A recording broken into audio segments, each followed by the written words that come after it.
Shalom Aleichem, la paracha qu'on lira Be'ezrat Hashem ce Shabbat, elle s'appelle parachat Shemot. Shemot, ça veut dire des noms. Le livre lui-même, il s'appelle des noms. Et on va développer ce cours d'après le Sod. Mais avant de commencer le cours, chaque fois quand on commence parachat Shemot, on commence la période qu'on l'appelle Shovavim. Marque Shovavim, Shin, Vav, Bet, Bet, Yud, Mem. Fait un trait et marque Taf, Taf. Et je vais expliquer. La période qu'on l'appelle Shovavim, c'est les noms des parachiotes qu'on va lire. Shemot, Vaera, Bo, Beshalach, Yitro, Mishpatim. Ça, c'est dans une année normale. Pendant ces 6 semaines, il y a quelque chose. Mais quand c'est une année bissextile, comme cette année, on a Adar et Adar, on rajoute Tav, Tav. On rajoute encore les deux parachiotes, Teruma et Tetzavé. C'est-à-dire, cette année, pendant 8 semaines, on a la possibilité de réparer pendant cette période-là des choses qu'on a fait pendant l'année. Alors, chaque semaine, on peut réparer quelque chose. Dans Parashat Shemot, pendant toute la semaine des Shemot, et surtout les lundis et jeudis, on peut réparer Tikkun Abrit, les pertes des semences. Parashat Vaera, pendant toute la semaine de Vaera et surtout les lundis et jeudis, on peut réparer la faute qu'on a fait Nida. Parashat Bo, on peut réparer la faute de Goya. Parashat Beshalach, pendant toute la semaine, on peut réparer la colère. Parashat Yitro, on peut réparer l'orgueil. Et Parashat Mishpatim, on peut réparer Kibud Orim, le respect des parents. Alors il y a plusieurs façons de réparer. Il y a d'après le Pshat, d'après le Sod et d'après la Chassidut. Chacun comme il a l'habitude de faire. Moi personnellement, on fait ou Ta'anit Dibour les lundis et jeudis. Et si on ne peut pas faire Ta'anit Dibour parce qu'on travaille, alors il y en a qui jeûnent de matin au soir, les lundis et jeudis. Et si ce n'est pas possible, on peut racheter. Au lieu de jeûner, on rachète le jeûne. Comment? Combien ça coûte un repas? À peu près 3 euros. Il y a 3 repas, tu fais 3 euros multiplié par 3, ça fait 9 euros. 9 euros lundi, 9 euros jeudi, et tu multiplies par rapport aux 8 semaines de tikkun des Shovavim. Jusqu'à là, je voulais expliquer c'est quoi Shovavim, et là, on va commencer la paracha d'après le Sod Be'ezrat Hashem. La paracha, elle s'appelle Shemot, comme on a dit. Le livre, il s'appelle Shemot. Shemot, ça veut dire des noms. Et qu'est-ce qui est bizarre? La paracha, elle s'appelle Shemot, et il n'y a pas les noms dans la paracha des acteurs principaux de l'histoire juive. Je donne un exemple. C'est marqué dans la paracha, Vayelech ish mi bet Levi. Il est parti, l'homme de la maison de Lévi. Et il a pris une femme de la tribu de Lévi. Qui c'est cet homme de la tribu de Lévi qui a pris une femme de la tribu de Lévi? Et après, ces deux personnes-là, ils ont eu un enfant qui n'a pas son nom. Je donne un exemple. Vayelech ish mi bet Levi, c'est qui? C'est Amram, le papa de Moshe. Il est important quand même, le papa de Moshe. Il a pris une femme. C'est qui cette femme? Yochevet, la maman de Moshe. Et ils ont eu un enfant qui n'a pas son nom, Moshe. C'est bizarre, la paracha, elle s'appelle Shemot et il n'y a pas de nom des acteurs principaux ou principaux. Deuxième étape dans la paracha, quand Moshe Rabbeinu il grandit, il atteint l'âge de 20 ans, on ne voit pas qu'il a encore un nom. Les parents de Moshe, Amram et Yochevet, que leur nom ne figure pas dans la paracha, ils ne lui ont pas donné de nom à la Brit Mila pour la simple raison que Moshe Rabbeinu il n'a pas eu la Brit Mila. Moshe Rabbeinu il est né circoncis. Ils lui ont fait qu'atafat dam. Dans la Torah, ce n'est pas marqué que Moshe il a eu un nom de ses parents. Tout de suite, quand Moshe Rabbeinu est né, quelque temps après que sa mère l'a caché à la maison pendant 3 mois, elle lui construit un berceau et elle les met dans le Nil. Et c'est marqué Vatetsa Vachoto Merachok, sa sœur. Qui c'est la sœur de Moshe? Elle a un nom. Elle s'appelle Myriam. Non, c'est pas marqué. Après, c'est marqué que la fille des Paro, elle descend dans le Nil pour se laver. J'ouvre une parenthèse. Il y en a qui disent qu'elle est venue se convertir au judaïsme et elle a fait le mikvé là-bas. Je referme la parenthèse, mais il n'y a pas le nom de la fille des Paro. Batia. Marc. Le nom de la fille des Paro, c'est marqué Vatered bat Paro lirchotz alayor. Pourquoi elle n'a pas de nom? Plus loin dans la paracha, on parle de qui? On parle des nourrices. Elle n'a pas de nom, la nourrice. C'est marqué Vatomer rachoto el bat Paro a elech vekarati lach isha meneket. Vatomer rachoto, sa sœur, elle dit, la sœur de Moshe, il n'y a pas le nom. Elle s'appelle Myriam. À la fille des Paro, c'est Yochevet. Est-ce que tu veux que j'aille chercher une nourrice? Qui c'est cette nourrice? C'est la maman de Moshe, Marc, non. Après les sages-femmes, il n'y a pas leur nom. Pourquoi les sages-femmes, ils n'ont pas des noms? Alors, on voit que la paracha, elle s'appelle Shemot, mais il n'y a pas de Shemot. Elle s'appelle des noms, mais il n'y a pas des noms. Des acteurs principaux, il n'y a pas leur nom dans la paracha. Sur cette question, on répond que Moshe Rabbeinu, il a été choisi d'être le libérateur encore avant qu'Hachem il a créé le monde.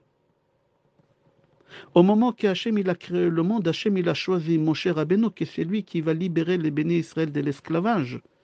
On voit ça déjà chez quelqu'un d'autre. Avraham Avinu, il a été destiné à être le père de la nation juive depuis la création du monde.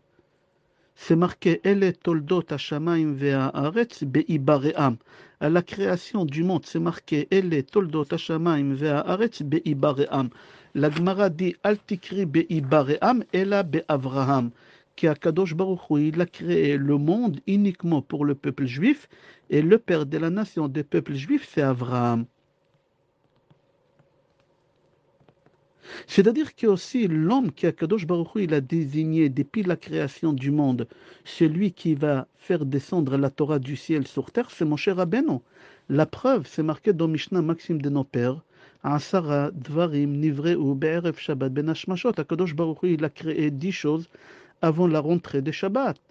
Parmi les 10 choses, Hachem, il a créé le bâton de Moshe. Alors pourquoi il n'y a pas de nom? Et on va rentrer d'après le Sod. Il faut savoir que Moshe Rabbeinu, pour qu'il soit la personne qui va libérer les bénis Israël de l'esclavage, et que ce sera la personne qui va nous faire descendre la Torah, il y a un problème avec lui. C'est quoi? Qui vient de la tribu de Lévi. Et la tribu de Lévi, elle a un gros problème. Pourquoi? Parce que la tribu de Lévi, ils ont participé beaucoup dans la vente de Yosef. C'est-à-dire qu'ils ont une tâche, une très grosse tâche, la tribu de Lévi, à la vente de Yosef. Et il faut nettoyer cette tâche-là. Alors, qu'est-ce qu'il fait Hachem? Hachem, il dit, on n'écrit pas des noms. On ne va pas écrire qui c'est le père, qui c'est la mère. On ne va pas écrire non plus le prénom de Moshe, ni la sœur, ni la sage-femme, ni rien du tout. Tout d'abord, il faut qu'ils traversent un nettoyage. Après qu'ils ont nettoyé cette tâche-là, on pourra parler de leur nom. La tâche que Yosef, que la tribu de Lévi ils avaient, c'était la vente de Yosef. C'était la vente de Yosef.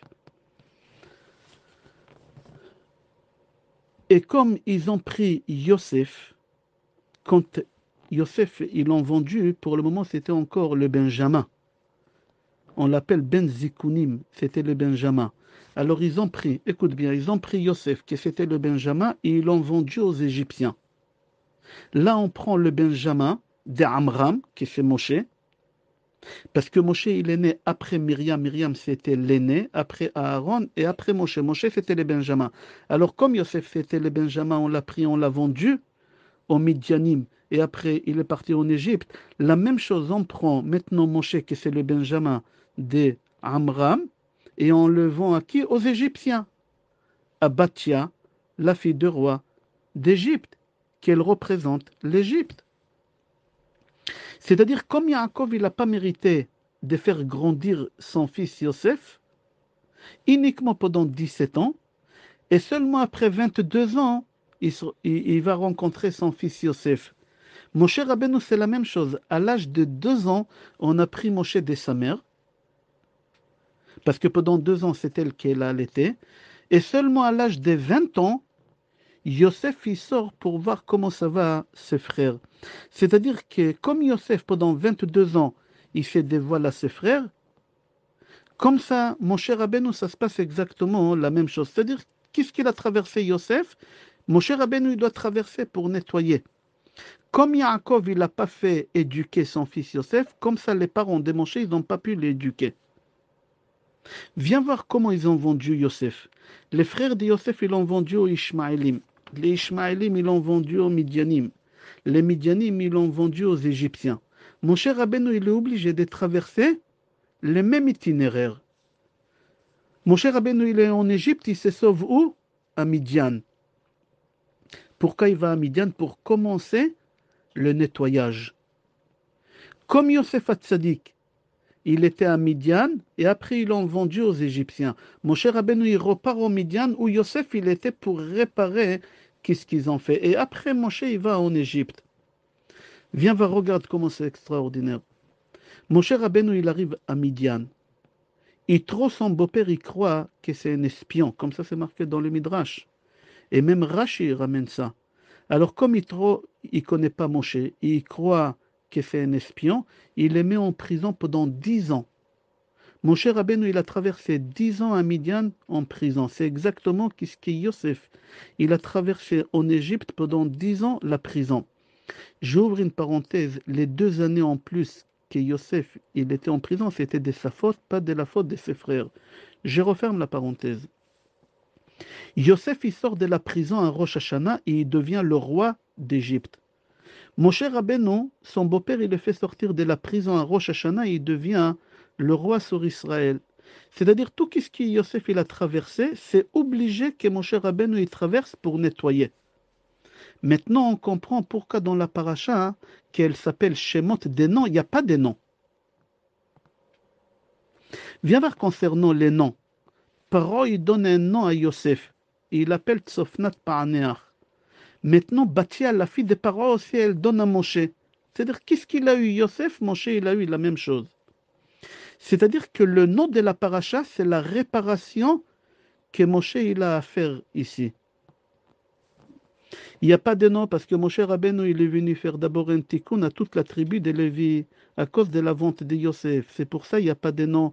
Pour le moment, ça ne nous intéresse pas les noms, de savoir qui est qui. Qu'est-ce qui nous intéresse maintenant dans cette paracha, c'est de réparer. Et on va avancer. C'est marqué dans la paracha Vaya comme Melech Chadash al Mitzrayim asher lo yada et Yosef. Il y a un nouveau roi. C'est quoi un nouveau roi? Regarde Rashi, qu'est-ce qu'il dit. Et là, le nouveau roi, Paro, il ordonne aux sages-femmes, qui eux-mêmes, ils sont de la tribu des Lévi, c'est pour ça qu'il n'y a pas leur nom, que chaque garçon qui viendra au monde, il faut le tuer, le jeter dans l'eau. Et chaque fille la laisser vivante. Tu comprends maintenant pourquoi il n'y a pas le nom des sages-femmes? Parce que les sages-femmes, c'était qui? C'était la sœur de Moshe et la mère de Moshe, qui c'est de la tribu des Lévi. Et ils sont là pour faire un tikkun, pour faire une réparation. Nos sages disent que Paro il a ordonné aux sages-femmes de tuer les garçons juifs et égyptiens. C'est marqué Kolben. C'est marqué dans Midrash Shemot. Amar Rabbi Yosef ben Rabbi Hanina. Af al amo gazar. Même sur les Égyptiens, il y a un moment que Paro il a ordonné qu'il faut tuer les garçons. Pourquoi? Il dit le Midrash, parce que les astrologues de Paro, ils ne savaient pas le libérateur, il va venir d'où? Chez les Hébreux ou chez les Égyptiens. Paro, il a dit, je ne prends pas de risques. Tous, il faut les tuer, tous les garçons. C'est bizarre, les astrologues, ils ne savent pas d'où le libérateur, il va venir, des Hébreux ou des Égyptiens. Le Maharil Diskin et aussi Rabbi Tzadok HaKohen Milublin, ils posent une belle question. Ils disent, c'est étonnant que les astrologues, qui étaient des spécialistes, ils savaient lire dans les étoiles, ils connaissaient l'astrologie extraordinaire, ils savaient tout à l'avance. Quand est-ce que la maman de Moshe est tombée enceinte? Ils savaient quand est-ce qu'on l'a mis dans le berceau. Ils savaient tout, tout, tout. Ils voyaient tout. Mais un petit détail, ils n'arrivent pas à voir. Est-ce que la maman de libérateur, il va être hébreu ou égyptienne. Ça, ils n'arrivent pas à voir. Pourquoi?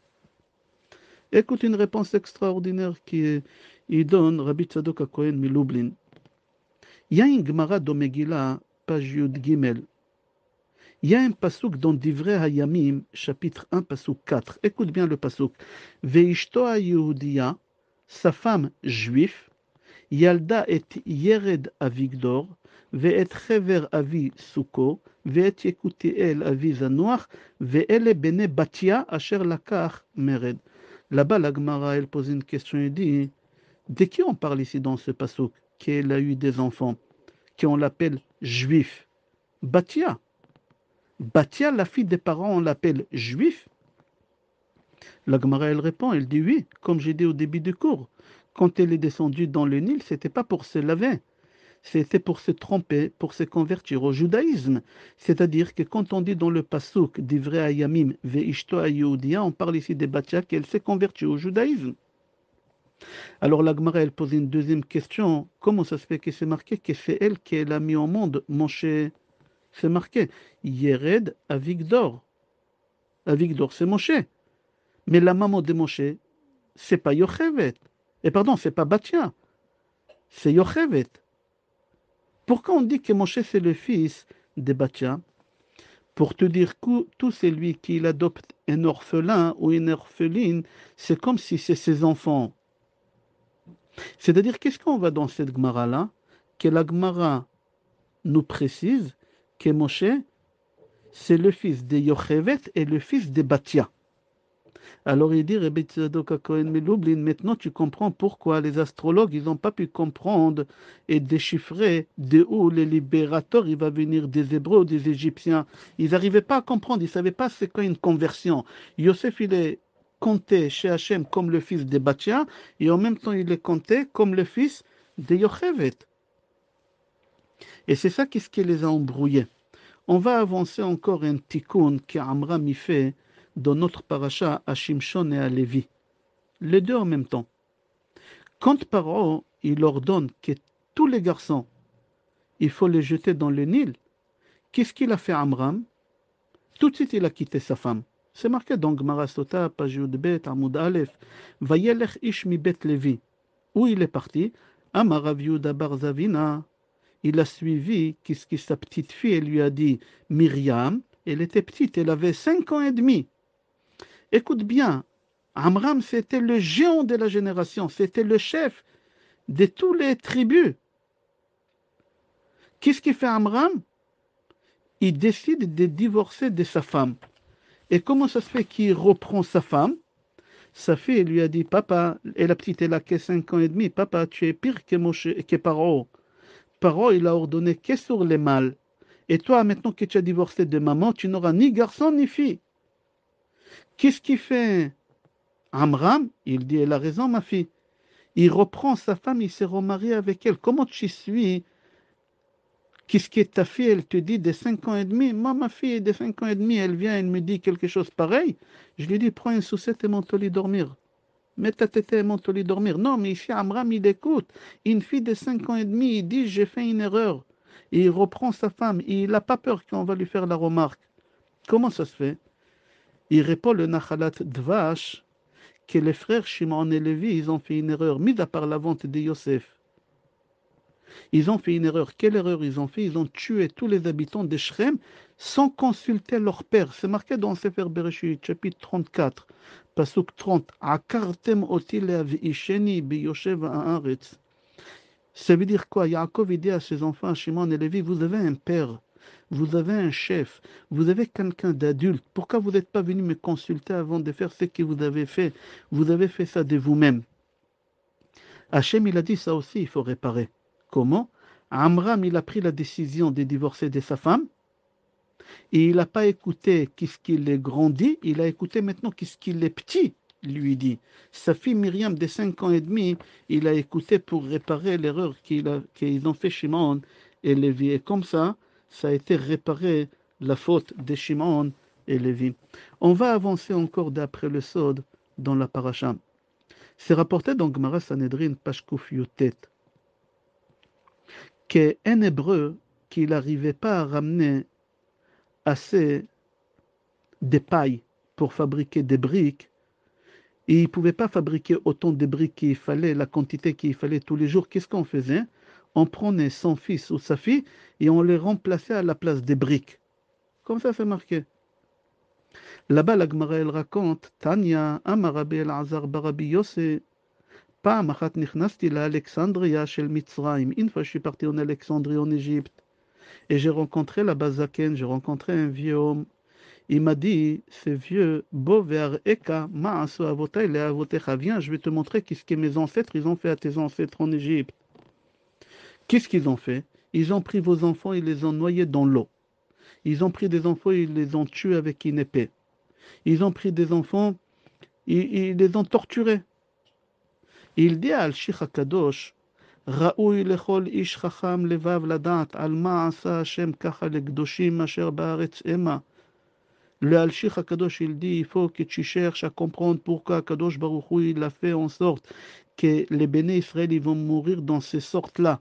En Égypte, pendant 210 ans, il y en a des enfants qui ont les a mis dans des briques à la place des briques. Il y a des enfants qui ont les a mis dans l'eau et on les a noyés. Il y a des enfants qui... Il dit, le Al-Shikh HaKadosh, si Hachem il fait quelque chose, il y a une raison. Il dit à Al-Shikh HaKadosh, tu vois que la punition que les Égyptiens ils ont fait au béné Israël, ils étaient définis, il y a des raisons pourquoi. Et il faut comprendre pourquoi ils ont tué comme ça les enfants. Écoute bien qu'est-ce qu'il dit le Mégalé Amoukot, c'est quelque chose de très très fort, j'ai adoré. Il dit, il faut que tu saches qu'à cause des péchés d'Adam Arishon, il y a 4 générations qui ont fauté. Il y a Dor Enosh, il y a Dor Amaboul, il y a Dor Apelaga et il y a Dor Sedom. Ces 4 générations, ils n'ont pas fini le tikkun, ils sont tous revenus en Égypte. C'est-à-dire tous les enfants en Égypte qu'on a eus, c'est des autres 4 générations qu'ils ont fauté avant. C'est marqué dans le Sefer HaPardes. Viens voir comment on a réparé les 4 générations. Et tu vas comprendre tout, ça va être clair dans ta tête. On a dit comment c'est possible qu'Hachem, le Al-Shikh, il a dit, il faut que tu comprends pourquoi. Alors viens, écoute le sod extraordinaire. Il dit d'abord Dora Maboul. Comment Hachem, il a tué les gens qui ont fait des fautes à l'époque de Dora Maboul? Il les a noyés dans l'eau. Et ils n'ont pas fini les tikkun. Alors Hachem, il les ramène chez Paro et Paro, il finit les tikkun en les mettant dans le Nil. C'est pas pour rien. C'était défini dans de l'eau les noyer parce que tous les enfants qu'on a noyés dans le Nil, c'est des enfants qui n'ont pas fini le tikkun dans Maboul, dans la déluge. Après Sédom, la génération des Sédom, Hachem il les a aveuglés, c'est marqué là-bas, Nil'u limtso petach, Hachem il les a aveuglés. Alors tous les juifs qui sont morts pendant les 3 jours des Makat Rocher de l'obscurité, c'est les personnes qui n'ont pas pu finir le tikkun dans Dor Sédom. Après, il y a Dor Apelaga. C'est quoi Dor Apelaga? Dor Apelaga, c'est des personnes qui ont construit la tour de Babel. Qu'est-ce qu'ils ont fait? La faute, la plus grosse faute qu'ils ont fait, qu'ils n'ont pas voulu utiliser des briques qu'Hachem il a créé quand il a créé le monde. Ils ont dit non, on va fabriquer les briques dès le départ. ויאמרו איש אל רעהו הבה נלבנה לבנים ונשרפה לשרפה ותהי להם הלבנה לאבן והחומר היה להם לחמר. C'est-à-dire que toutes les personnes en Égypte qui ont travaillé très dur pour aller ramasser de la paille, pour fabriquer des briques et pour fabriquer toutes ces choses-là, et qu'ils n'arrivaient pas à finir la quantité, alors on les mettait à la place des briques. C'est la génération de la tour de la Babylonie. Comme ça, c'est marqué. Et 4e génération d'Or Enosh, qu'ils ont fait Chilul Hashem. Moshe Rabbeinu, il aura fini le tikkun. Quand est-ce quand ils ont sorti d'Égypte? Et Hachem, il a ouvert la mer en deux. Tous, ils ont pointé le doigt vers Hachem et ils ont dit Ve Eli ve Anveu. Et là, Moshe Rabbeinu, il a réparé la génération de Enosh. Il dit le Megalé Amukot. Tout ça, Kadosh Baruch Hu, il a montré à Avraham Avinu dans Brit Ben Abetarim. Et il a dit à Avraham Avinu, après qu'ils vont finir les 4 générations, la réparation, je vais les faire sortir d'Égypte. D'où tu sais, si tu as un stylo marque. Hachem il dit à Avraham Avinu, Ve'otseti etrem mitachat sivlot mitzraim. Prends les premières lettres de chaque mot. Hotseti etrem mitachat sivlot mitzraim. Hotseti hei c'est apelaga. Etrem enosh. mitachat maboul, sivlot, sedom. C'est-à-dire que tous les neshamot qu'on a tués, que les Égyptiens ils ont tués en Égypte, c'est des neshamot qui sont venus réparer. Même Moshe Rabbeinu, il les a réparés. Par rapport à la génération de la déluge, ils ont mis Moshe Rabbeinu dans le berceau, dans l'eau, comme Noach, il était dans la Teva, dans l'arche. Pour Dor Enoch, qu'ils ont fait Chilul Hashem, Moshe Rabbeinu, il a chanté Az Yashir Moshe, Ve'eli ve'anveu. Il aura fait le tikkun. Ces hommes qui étaient méchants et Hachem il les a aveuglés, Moshe Rabbeinu, il est venu au monde, c'est marqué que la maison elle a été remplie de lumière. C'est-à-dire qu'Akadosh Baruch Hu, il a donné la Torah à travers Moshe Rabbeinu, qui est de la tribu de Lévi. D'abord, il fallait nettoyer la saleté, la tâche que la tribu de Lévi ont, parce qu'ils ont participé à la vente de Yosef. Après que Moshe il a fini le tikkun, à la tribu de Lévi, là seulement il a pu faire sortir les béné Israël et ramener la Torah. C'est-à-dire qu'à la sortie d'Égypte, c'était la fin de la réparation des 4 générations. C'est-à-dire que la tribu de Lévi, c'est la tribu la plus sainte, si on peut dire. Et Moshe, il est obligé de sortir de cette tribu-là. Viens voir. Akadosh Baruch Hu, il a appelé Avraham, Avraham. Yaakov, Yaakov. Dans le Navi, Hachem, il appelle Shmuel aussi. Shmuel, Shmuel, il y a un pasik. Hachem, il a appelé Moshe, mais il n'y a pas de pasik. Moshe, Moshe. Pourquoi? La différence, que tous, ils avaient un pasik parce qu'ils étaient des êtres humains. Alors Hachem, il a voulu couper entre la partie matérielle, le corps, et la neshama. Mais Moshe Rabbeinu, tout entier, il était une neshama. C'est marqué Chetzio vama'ala Elohim, Chetzio vamata Adam. C'est pas deux corps, c'est un seul corps. Et c'est pour cela, Moshe Rabbeinu, il a réussi à arriver à faire cette tikkun et pouvoir faire sortir les béné Israël. Je te souhaite Yom Tov, bracha ve'atzlacha, besorot tovot, yeshot ve'nechamot et kol tov.